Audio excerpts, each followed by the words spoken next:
Hi friends, welcome to Blissful Reels. ഇന്ന് നമ്മൾ തയ്യാറാക്കാൻ പോകുന്നത് മാമ്പഴ പുളിശ്ശേരിയാണ്.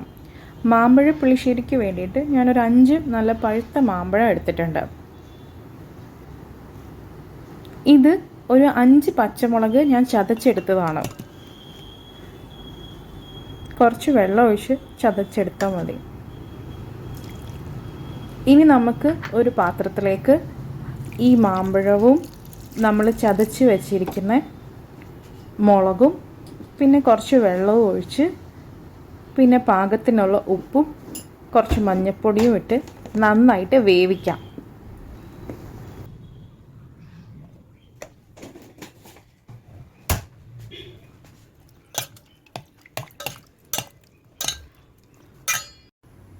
വെള്ളം ഒരു 3/4 വറ്റുന്നത് വരെ മാമ്പഴം നന്നായിട്ട് വേവിക്കണം.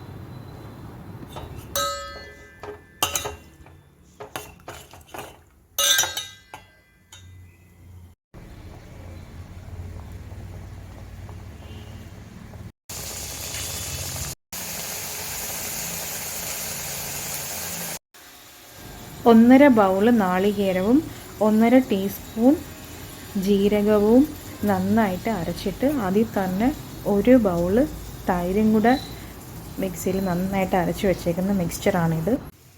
നമുക്കിതിനി നമ്മൾ വേവിച്ച് വെച്ചിരിക്കുന്ന മാമ്പഴത്തിലേക്ക് ഒഴിച്ചു കൊടുക്കാം.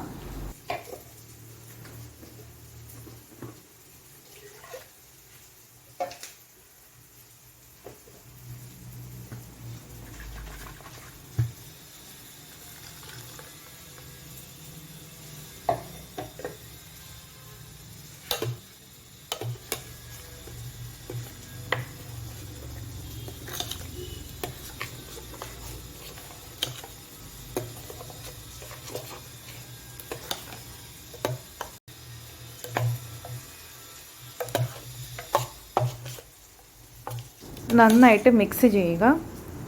ഇനി നമുക്ക് 1 ടീസ്പൂൺ പഞ്ചസാരയും കൂടി ഇട്ട് കൊടുക്കാം. നല്ല മധുരമുള്ള മാമ്പഴമാണെങ്കിൽ പഞ്ചസാര ഇടേണ്ട ആവശ്യമില്ല. ഇനി നമുക്ക് കുറച്ച് കരിയാപ്പിലയും കൂടി ഇട്ട് കൊടുത്തിട്ട് നമുക്ക് ചെറുതായിട്ട് ചൂടാക്കി എടുക്കാം.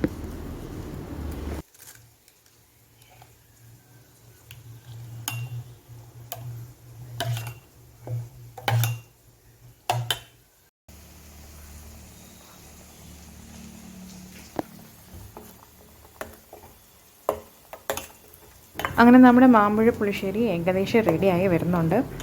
ഇനി നമുക്ക് ലാസ്റ്റ് സ്റ്റെപ്പ് താളിച്ച് ചേർക്കണം.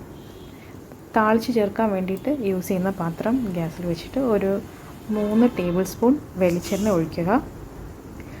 അതിനുശേഷം കടുക് ഇടുക. കടുക് പൊട്ടിക്കഴിയുമ്പോഴത്തേക്ക് കുറച്ച് വറ്റൽ മുളകും ഇട്ട് കറിവേപ്പിലയും കൂടി ഇടുമ്പോഴത്തേക്ക് റെഡിയാവും.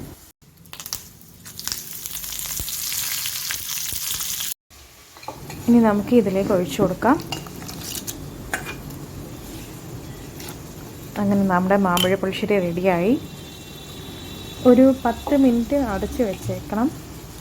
അടച്ച് വെച്ചിട്ട് കുറച്ച് തണുത്തിട്ട് യൂസ് ചെയ്യുന്നതായിരിക്കും കുറച്ചുകൂടി ടേസ്റ്റ് കൂടുതൽ. അപ്പോഴേക്കും മാമ്പഴത്തിലേക്ക് ഉപ്പും എരിവും പുളിയൊക്കെ നന്നായിട്ട് പിടിക്കും. അങ്ങനെ എല്ലാവർക്കും എൻ്റെ മാമ്പഴ പുളിശ്ശേരി ഇഷ്ടപ്പെട്ടെന്ന് വിശ്വസിക്കുന്നു. എൻ്റെ ചാനൽ സബ്സ്ക്രൈബ് ചെയ്യുക. അടുത്തൊരു റെസിപ്പി ആയിട്ട് വീണ്ടും കാണാം.